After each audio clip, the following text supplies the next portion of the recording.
आप देख रहे हैं वीआईपी न्यूज। मैं हूं आपके साथ प्रज्ञा तिवारी। रुक करते हैं खबरों की ओर। पुलिस कस्टडी में एक युवक की मौत के बाद कांग्रेस के प्रतिनिधियों का पीड़ित परिवार से मिलना लगातार जारी है। वहीं उप मुख्यमंत्री टीएस सिंहदेव ने पीड़ित परिवार से मुलाकात की और घटना की पूरी जानकारी ली। बता दें कि डिप्टी सीएम ने परिवार के सदस्यों से बातचीत के दौरान घटना की गंभीरता पर जोर दिया। साथ ही उन्होंने कहा कि मामले की पूरी जांच उच्च न्यायालय के न्यायाधीश की ओर से कराई जानी चाहिए ताकि सच सामने आ सके और न्याय मिल सके। गौरतलब है कि पुलिस कस्टडी में युवक की संदिग्ध परिस्थितियों में मौत हुई थी, जिसके बाद ये मामला राजनीतिक और सामाजिक चर्चा का विषय बन गया है।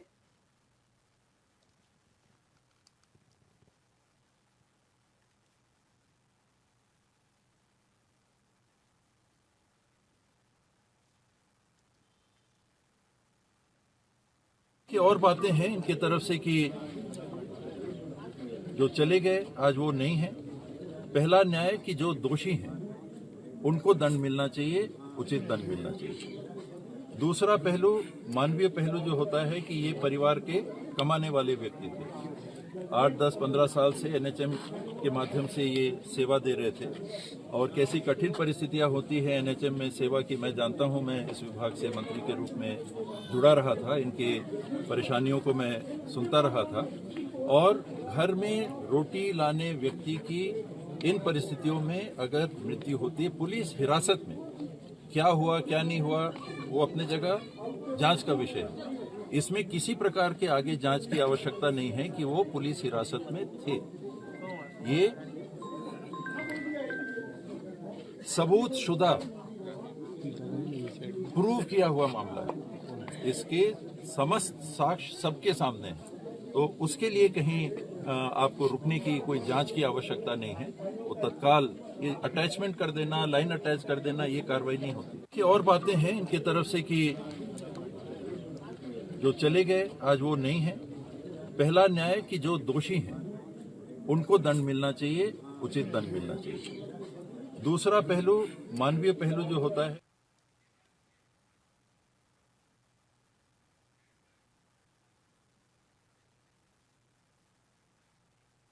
बिहार की लखपति दीदियों ने जिला पंचायत परिसर में दिवाली पूजा के लिए मंडप सजाकर बाजार की स्थापना की है, जहां आवश्यक पूजा सामग्री और सजावटी सामान बेचा जा रहा है। बता दें कि कलेक्टर अवनीश शरण ने बाजार का दौरा कर महिलाओं का हौसला बढ़ाया और अपने निवास के लिए दिए और अन्य सामग्री खरीदी।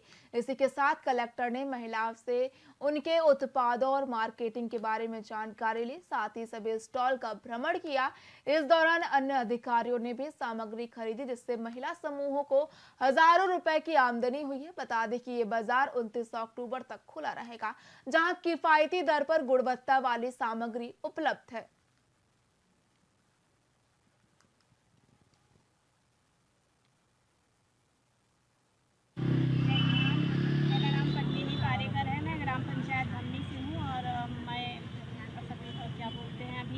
जिला पंचायत परिसर में जो स्टॉल लगा है वहाँ पर हमारे द्वारा कुर्ता और ये दिए, मोमबत्ती, अगरबत्ती, ये सब चीज़ का स्टॉल लगाया गया है। कश्यप है और मेरे गाँव ग्राम खराबे में लिया है। मेरे समग्रम सखी है और मैं क्लस्टर से यहाँ अपना बाजार लगाने आती हूँ बिहान बाजार में। और हम लोग इसमें बाती बनाए हैं, ठंडा बनाए हैं।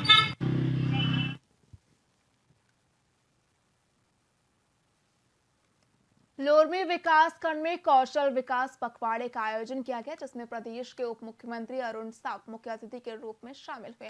वहीं कार्यक्रम का शुभारंभ भारत माता और सरस्वती माता के छायाचित्र के समक्ष दीप प्रज्वलित कर किया गया। बता दें कि कार्यक्रम में नवा अंजोर कर्मा नृत्य दल ने प्रस्तुति देकर अतिथियों का भव्य स्वागत किया।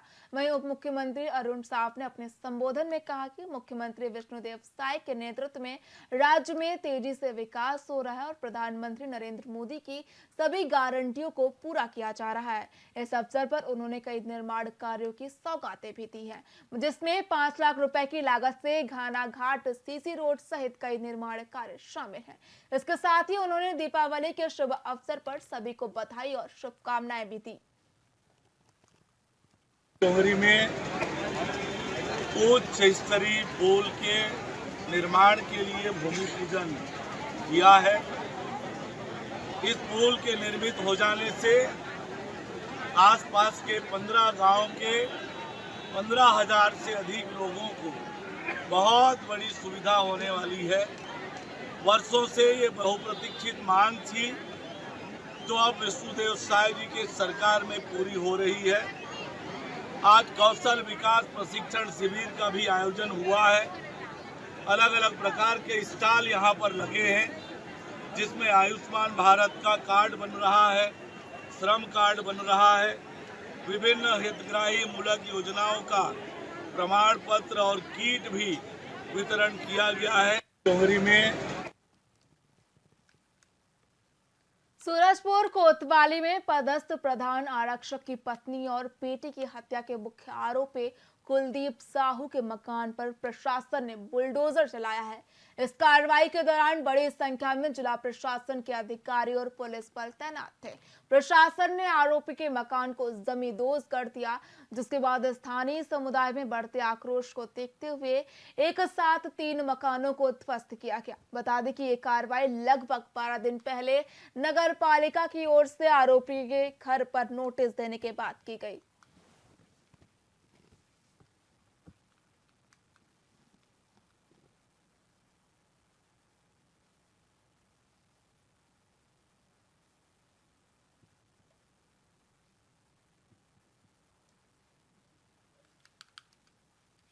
छत्तीसगढ़ के डिप्टी सीएम अरुण साव ने कांग्रेस पर तीखा हमला बोलते हुए कहा कि चुनाव के समय ही कांग्रेस को विकास की याद आती है। साथ ही उन्होंने आरोप लगाया कि कांग्रेस नेताओं की नीयत और नीति स्पष्ट नहीं है, उनका काम सिर्फ अपनी जेब भरना है। इसके साथ ही साव ने कहा कि कांग्रेस के कई नेता जेल में हैं और उनका भ्रष्टाचार प्रदेश को विकास की राह से दूर ले जा रहा है। उन्होंने विश्वास जताया कि इस उपचुनाव में भाजपा की ही जीत होगी।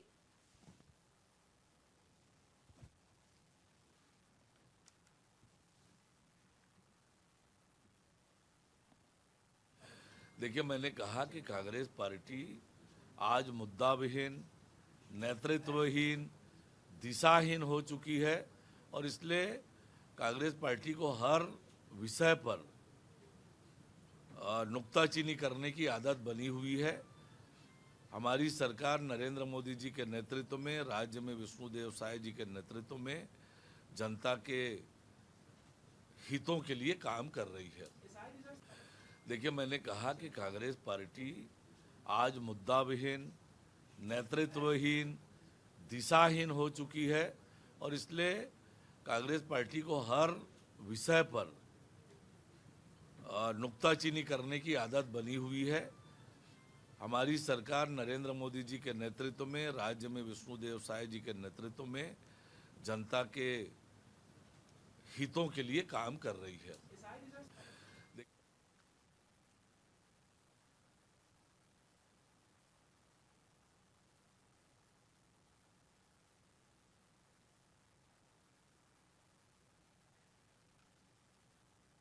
बलरामपुर में हुई घटना को लेकर राजनीति ने तूल पकड़ लिया है। बता दें कि कांग्रेस ने इसे लेकर अब सवाल खड़े करना शुरू कर दिया है। इसी कड़ी में कांग्रेस नेता धनेंद्र साहू ने प्रेस वार्ता कर कहा कि सरकार कानून व्यवस्था को संभालने में पूरी तरीके से फेल हुई है। उन्होंने बलरामपुर की घटना में कहा कि ये साफ है कि गुरुचरण की हत्या की गई है। वहीं बिगड़ती कानून व्यवस्था को लेकर कांग्रेस आगामी 3 तारीख को प्रदर्शन करने वाली है। इसके साथ ही उन्होंने प्रेस वार्ता के दौरान मांग की है कि प्रदेश में सरकार को बर्खास्त करके राष्ट्रपति शासन लागू होना चाहिए। आगे हमारे प्रदेश अध्यक्ष जी ने ये तय किया है कि पूरे प्रदेश भर में आगामी 3 तारीख को धरना प्रदर्शन का आयोजन पूरे प्रदेश भर में करने का फैसला लिया गया। आगे हमारे प्रदेश अध्यक्ष जी ने ये तय किया है कि पूरे प्रदेश भर में आगामी 3 तारीख को धरना प्रदर्शन का आयोजन पूरे प्रदेश भर में करने का फैसला लिया गया। आगे हमारे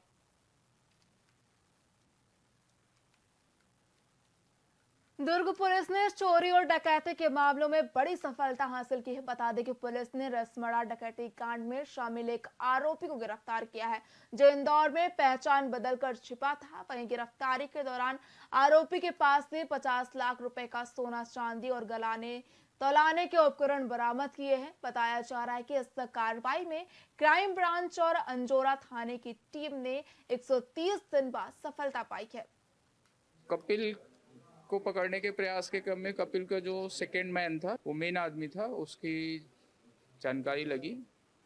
उसकी जानकारी पे हमने उसके घर पे किराएदार बन के दुर्ग पुलिस ने रेड मारी, परंतु शायद बोरी से आशीष को एक फ़ोटो उसी समय मिली जिसमें दुर्ग पुलिस के बारे में था कि वो उसको तलाश रही है, तो वो वहाँ से निकल गया। परंतु जो उसका दूसरा आदमी था राजेंद्र कटार, जो गलाने उलाने का काम करता था, वो वहीं पे मिला और उस राजेंद्र कटार को गिरफ्तार किया गया। राजेंद्र कटार की गिरफ्तार से वहाँ से और जहाँ पे वो गलाने का काम करता था, वहाँ से गलाने की मशीन और करीब 600 ग्राम के आसपास जो गलाया हुआ और कुछ गलाने के लिए रखा हुआ सोना जो है वो हमने रिकवर किया है। और करीब पिछले जो 3 डकैत थे उसमें जो 2 NSPCL की भी चोरियां थी, उसमें करीब 30-32 तोले सोने थे और करीब 25-30 तोला सोना रसमड़ा में था। दोनों मिला के करीब जो 60-62 तोला था, वो करीब 60 तोले सोने की प्रॉपर रिकवरी हुई है। और तीनों केसेस की रिकवरी मुझे लगता है कि पूर्णतः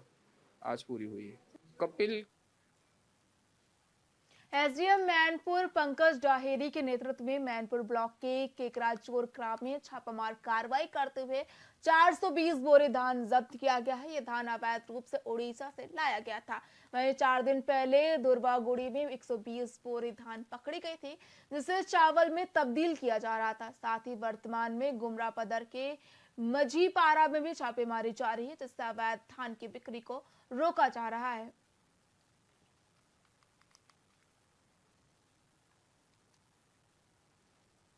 दूर में अभी सूचना मिली है और मैं यहाँ तो जितने भी चेक पोस्ट बने हैं अमली पदर एरिया में, वो सबको एक बार निरीक्षण करके देखूँगा कि चेक पोस्ट सही रूप से संचालित हो रही और जहाँ भी धान खरीदी से संबंध में इलीगल धान आएगा उस पर कार्रवाई की। दूर में अभी सूचना मिली है और मैं यहाँ तो जितने भी चेक पोस्ट बने हैं अमली पदर एरिया में, वो सबको एक बार निरीक्षण करके देखूँगा कि चेक पोस्ट सही रूप से संचालित हो रही और जहाँ भी धान खरीदी से संबंध में इलीगल धान आएगा उस पर कार्रवाई की।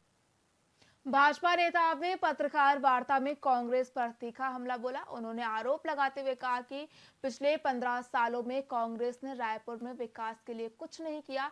वहीं मीनल चौबे ने कहा कि कांग्रेस विनाश के लिए काम कर रही है, जबकि भाजपा विकास पर ध्यान केंद्रित कर रही है।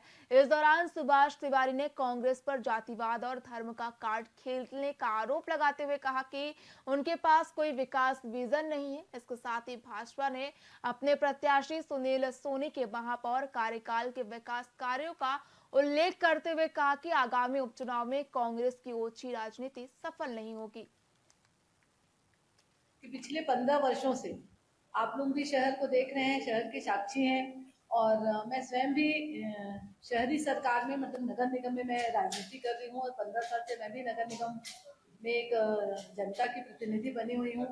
और जैसे कि अनुराग ने बताया है कि 15 साल से हमारे शहर में विकास है वो लगभग रुक सा गया है। जब से सुनील सोनी जी जो महापौर थे तब जो विकास कार्य हुए हैं, उसके बाद उन विकास कार्यों का मेंटेनेंस जो होना है वो भी कांग्रेस की सरकार है वो नहीं कर पाई है।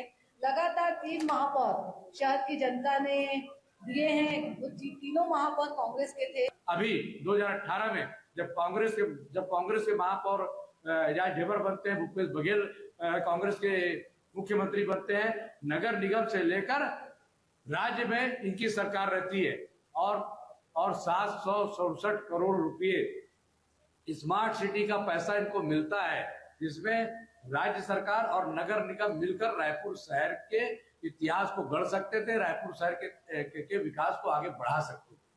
सुनील सोनी जी के जाने के बाद 2009 के जाने के बाद में भारतीय जनता पार्टी का महापौर पिछले 15 साल में आज तक नहीं बन पाया। नगर निगम में कांग्रेस के महापौर बनते रहे, लेकिन जब कांग्रेस की शासन प्रदेश में भूपेश बघेल की मुख्यमंत्री के तौर पर रही और स्वयं एजाज ढेबर रहे तो उनको क्या मिला? भूपेश बघेल ने उनको एक फूटी कौड़ी नहीं दिया। फिलहाल खबरों में इतना ही। देखते रहिए VIP न्यूज। नमस्कार।